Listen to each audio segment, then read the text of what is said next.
योगी के डर से एक बड़े नेता ने टेक दिए घुटने। हार के डर से अब चुनाव नहीं लड़ेंगे जयंत चौधरी। पहले अखिलेश यादव भी डाल चुके हैं हथियार। बड़े नेता चुनाव लड़ने से क्यों डर जाते हैं?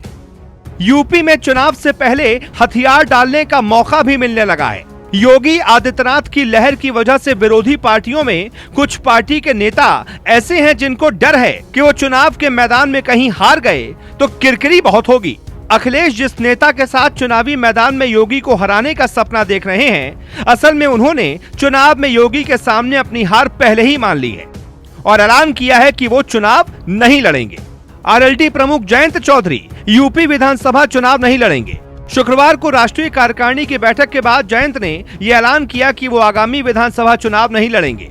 जयंत का ये ऐलान ऐसे वक्त में आया है जब खुद मुख्यमंत्री योगी आदित्यनाथ और सपा प्रमुख अखिलेश यादव चुनाव लड़ने का ऐलान कर चुके हैं। एक अंग्रेजी अखबार ने दावा किया है कि जयंत इस बार चुनाव नहीं लड़ेंगे। कार्यकारिणी की बैठक में यह बड़ा फैसला जयंत ने खुद ही लिया है।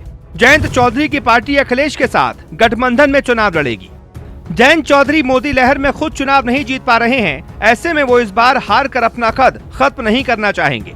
इकोनॉमिक टाइम्स के मुताबिक जयंत चौधरी के करीबी एक नेता ने कहा कि पार्टी पश्चिमी यूपी के जिलों की 24 सीटों पर चुनाव लड़ेगी, जिनमें गौतम बुद्ध नगर, गाजियाबाद, मुजफ्फरनगर, बागपत शामिल है।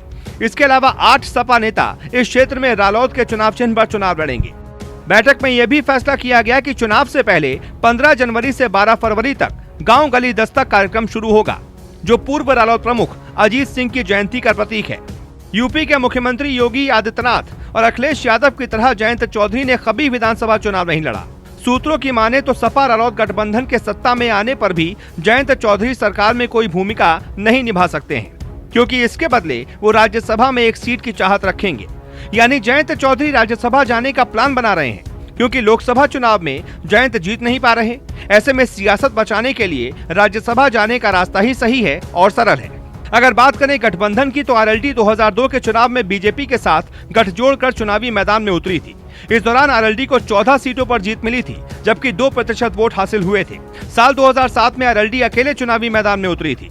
इन चुनावों में आरएलडी ने 10 सीटों पर जीत हासिल की थी, जबकि वोट प्रतिशत 2 से बढ़कर 4 पर पहुंच गया था। 2012 के चुनाव में आरएलडी कांग्रेस के साथ गठबंधन कर चुनावी मैदान में उतरी। इस दौरान उसे 9 सीटों पर जीत हासिल हुई, जबकि वोट 2% ही मिले। वहीं एक बार फिर साल 2017 में आरएलडी ने अकेले चुनाव लड़ा, जिसमें 1 सीट पर जीत हासिल हुई, जबकि वोट 2% ही मिले।